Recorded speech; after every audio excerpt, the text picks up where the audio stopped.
김관진 전 안보실장에 대해서 군 댓글 공작과 관련해서요.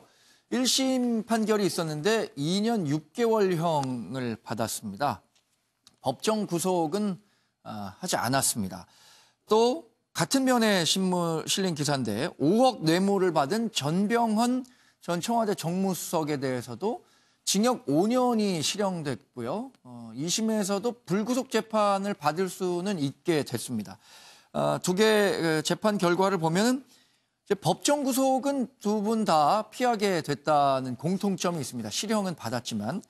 그래서 이게 또 김경수 전 경남지사가 법정 구속까지 한 거에 대해서 이렇게 다른 두 분들은 이렇게 법정 구속을 잘 안 하는 추세인데 김경수 전 지사에 대해서는 법정 구속까지 했었으니까 이거에 대한 문제를 제기하는 네티즌들 또 일부 여론도 있었더라고요. 그렇습니다. 김경수 지사 때문에 사실 법정 구속하지 않은 이 판사의 결정에 대해서 지금 눈길이 가는 거죠. 네네. 서울 형사지법의 부장판사로 있는 김태호 판사가 아마 구속적부심 때도 불구속 재판을 하겠다는 원칙을 이미 천명을 했다는 것 같아요. 저는 기본적으로 이 검찰 권력, 국가 권력과 누가 됐든지 간에 재판을 받아야 되는 피의자와의 관계는 이건 기울어진 운동장이다라고 보고요. 네. 불구속 재판이 원칙이 맞다. 무죄 추정의 원칙 그리고 3심까지 가야 되는 상황이라면 다만 엄격하게 우리는 지금 구속 사유를 규정을 하고 있지 않습니까? 뭐 현행범이라든지 뭐 도주인멸의 우려라든지 등등 그런 경우에는 하지만 구속 재판을 해야겠지만 그렇지 않으면 불구속 재판이라는 게 맞다는 점 때문에 사실 김경수 지사와의 연계를 떠나서 이런 결정들이 판사의 재량이긴 하지만 이런 결정들이 우리 사법관행이 조금 더 좀 개선되는 방향으로 가는 거와 연결이 되면 굉장히 의미가 있을 것 같다. 이렇게 이수희 변호사님, 최근에 정말 사법계에서는 이렇게 법정 구속이라든가 이 불구속 수사가 굉장히 좀 더 폭넓게 활용되고 있습니까? 좀 피부로 느끼기에는 좀 재판부들이 강경해졌다는 저는 개인적으로는 좀 그런 생각이 드는데요. 지금 일반 사범들에 대해서는. 근데 지금 말씀하신 대로 저는 불구속 수사가 원칙이 돼야 된다고 보고 그게 아니었을 때는 보석도 좀 많이 폭넓게 받아들여져야 된다고 생각이 듭니다. 해외에는 보석이 훨씬 더 광범위하게 활용되고 있죠. 그렇죠. 뭐 성폭력 아주 악질적인 것까지 제가 이렇게 말씀드리는 건 아니고요. 왜냐하면 그 구속이 되어 있는 상황에서는 다투고 싶은 것도 못 다퉈요.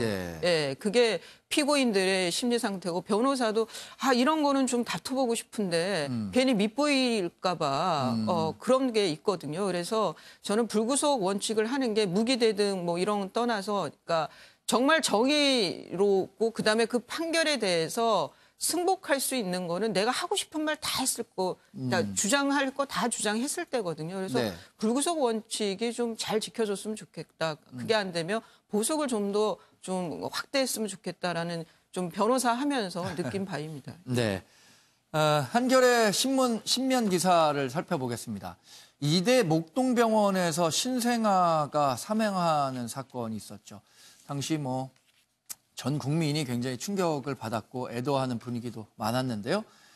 이와 관련해서 의료진 7명에 대해서 형사처벌 소송이 있었는데 전원에 대해서 무죄 판결이 났습니다. 그러니까 감염이 인과관계가 아주 확실할 경우에만 유죄 판결을 할 수 있는데 이 인과관계가 불확실하다. 그렇기 때문에 유죄 판정을 내리긴 어렵다라는 사법부의 고민이 있었을 것 같습니다.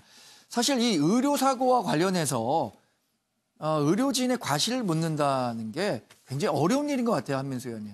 맞습니다. 실제로 그 전문가 집단 아니겠습니까? 그 피해자 입장에서 일반 입장에서 밝히기가 되게 어렵고요. 이번 사건은 진짜 1심 저는 무죄가 났다고 하고 진짜 많은 국민들이 많이 충격을 받았을 겁니다. 이번 사건이 2017년 12월 말이었죠. 신생아 4명이 갑자기 이렇게 중환자실, 인큐베이터실에서 이렇게 사망했다고 했을 때 전 국민이 괴담까지 돌지 않았습니까? 그 당시에 이게 어떻게 된 거냐, 무슨 새로운 균이냐. 근데 이 재판부가 보면은 저는 7명 전원 무죄라고 해서 진짜 아무런 죄가 없느냐. 보니까 또 그건 아닌 것 같아요. 보면은 그래서 이 검찰이 어떤 기소를 할 때 문제가 있었는가 어떤가 모르겠습니다. 근데 이게 실제로 주사제 나눠 맞히기, 뭐 주의 의무, 소유, 뭐 소홀 과실들이 다 있다는 거 아닙니까? 네, 네. 있는데도 이게 사망 원인이라고 입증이 안 돼서 그랬다는 건데 저 개인적으로는 제가 법조인은 아닙니다만은 이건 네. 국민의 법상식과는 좀 괴리가 있다고 봅니다. 네. 왜냐하면 이게 지금 어제 같은 경우 이 유족들, 아이들의 네. 부모들은 너무 큰 충격을 받아서 언론과 접촉을 하지 못할 정도로 네. 충격을 받았다는 거 아닙니까?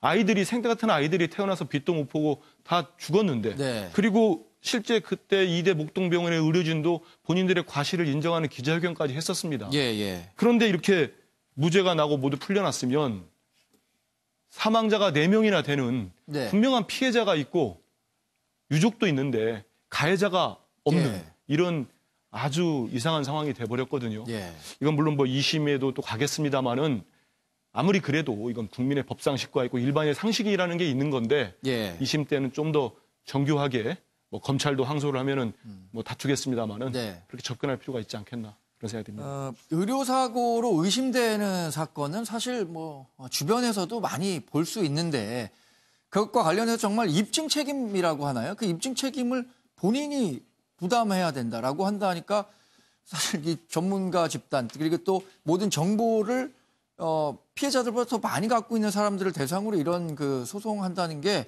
정말 굉장히 큰 부담이라는 걸 다시 한번 느끼게 될 것 같아요. 배정호 의원님. 그렇습니다. 근데 말씀하신 대로 의료사고가 날 경우에는 피해자들이 병원 측, 의료진을 상대로 소송에서 이길 가능성은 상당히 희박하죠. 예. 굉장히 전문적인 분야고 또 이거를 판단을 하는 주체들도 대부분 또 의사들이고 그러다 보니까 이제 아무래도 병원 또는 의료진들의 편을 드는 경향이 있거든요. 네. 그래서 이 의료사고 이 분쟁을 위해서도 전문적인 특히 이제 의료진뿐만이 아니고 일반 시민들 입장에서도 그런 의견을 반영해 줄 수 있는 전문가들이 좀 포진시킬 필요가 있고요. 네. 그다음에 이제 이번에 이대 목동병원 신생아 4명이 숨진 그런 의료사고는 굉장히 충격적인 문제 아니겠습니까? 네.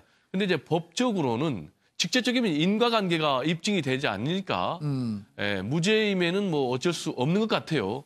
그렇지만 이 부분에서 무슨 문제가 밝혀졌냐면은 어쨌든 간에 주사제를 한 명에게 써야 되거든요. 네. 근데 이 주사제를 여러 명에게 나눠서 쓰면서 그 네. 과정에서 과정에서 이제 감염이 우려되는 그런 부분이 있거든요. 이거는 이제 분명히 의료 규정을 위반한 것이기 때문에 이 집단 사망 사고에 대한 무죄와는 별도로 이 부분에 대해서는 뭔가 국가적인 차원에서 앞으로 재발 방지 기준이 마련이 돼야 되겠고 그리고 이 부분에 대해서는 좀 책임을 물어야 되지 않는가 이런 생각이 듭니다. 네. 자, 이 변호사님도 관련해서 좀 말씀하실 게 있다고 하시니까. 그러니까 이거는 이제 형사 사건이기 때문에 이렇게 1심에서 무죄가 났으니 2심에서는 아마 검찰이 온전히 입증책을 치니까 예. 검찰이 훨씬 증거를 보강을 해서 예. 유죄를 받을 수 있도록 아마 훨씬 정성을 기울일 것 같고요. 근데 이게 이제 그러면 민사적으로도 책임이 없느냐 그거는 아니에요. 아, 네. 이거는 이제 형사적인 그 벌을 주기 위한 거고 네. 이 유족들의 민사 사건에서의 배상을 받는 거는 지금 이 1심으로 봐서는 크게 어렵지 않을 것 같아요. 주의 의무를 소홀히 한 건 인정이 됐기 때문에. 네. 그래서 좀 민사하고는 별개로 볼 게 있다는 생각이 듭니다. 아, 그냥 형사 사건이니까 더 보수적으로 판단했다고 봐야겠군요. 한국일보 12면 기사 보겠습니다. 우리가 한때 열광했던 팀이죠. 팀킴. 팀킴이 뭐 사실 국민적 관심을 받았었죠. 동계올림픽 때. 그런데 그 이후에도 여러 가지 그 잘못된 사실을 폭로하면서 관심을 샀었는데 이렇게 팀킴이 폭로했던 내용들이 많은 부분들이 사실로 드러났다. 이렇게 보도를 하고 있습니다. 김경두 전 회장의 금액에 대한 이 횡령도 확인이 돼서 올림픽 후원금 9,300만 원을 안 줬다는 소식도 들어왔는데요. 이 내용을 보면서 우리가 팀킴이라는 팀이 사실 굉장히 유명하기 때문에 아마 더 정교하게 수사를 했고 그랬기 때문에 이런 결과가 나왔지 체육계 전반에 이런 부정과 관련한 내용들도 더 많이 만연해 있을 것 같아요. 그렇습니다. 당사자들이 저렇게 기자회견을 하고 본인들의 불이익을 감수하면서 폭로를 했잖아요. 예. 그 폭로에 대해서 이제 문체부가 감사를 특감을 해서 사실로 드러났다. 후원금이나 뭐 여러 가지 재정 관련해서 횡령이 있었고, 그다음에 중요한 자리에 친인척을 자격이 안 되는데도 앉혔고 뭐 등등이 있습니다. 네. 따지고 보면 경북체육회 컬링팀을 지금 관장하고 있는 김모라는 부회장 그리고 그 아들, 딸 사유화가 돼 있다는 아주 어처구니없는 이제 내용들이 나왔지 않습니까? 네. 이들의 어떤 일탈에 대해서 제재를 하고 책임을 묻는 거 당연히 있을 겁니다. 그러나 예. 더 중요한 것은 이 체육 관련은 스포츠 관련은 문화체육부의 지원이 절대적이잖아요. 그렇죠. 그리고 대한체육회의 또 관리 지원이 또 절대적입니다. 그렇다면 지금까지 문화체육부와 대한체육회는 뭘 했느냐 이거부터 따져야죠. 그래야 아까 정 앵커가 얘기한 것처럼 다른 스포츠 분야는 그러면 괜찮느냐 네. 이것도 챙겨볼 수 있는 겁니다. 그러니까 대한체육회가 제가 알기에는 그동안에 생활체육회와 따로 있다가 이게 합쳐지고 네. 또 이 합쳐진 데는 그동안 여러 뭐 얘기가 있을 수 있습니다만 엘리트 스포츠 네. 오로지 올림픽과 아시안게임에 가서 메달만 따는 게 최우선인 그래서 그걸 위해서 스포츠 선수들이 뭐 다른 일상적인 것들을 포기하고 오로지 메달 기계로만 갈 수밖에 없는 가도록 만든 네. 그런 우리의 관행에서 여러 가지 다 연결이 되어 있는 거잖아요. 네. 이번 기회에 그런 거로부터 우리도 좀 벗어날 때가 됐다면 문화체육부와 대한체육회가 개혁이 되지 않는 한 이런 건 또 반복이 될 수도 있다. 네. 반복이 될 수밖에 없다. 저는 그렇게 봅니다. 앞서 말씀드린 것처럼 이게 팀킴 정도 되는 국민적 관심을 등에 업은 사람들이니까 불이익을 감수하면서까지 이런 폭로가 가능했지 아마 대부분의 선수들은 이러지 못할 겁니다. 그래서 더 걱정이 되는 부분이기도 하고요.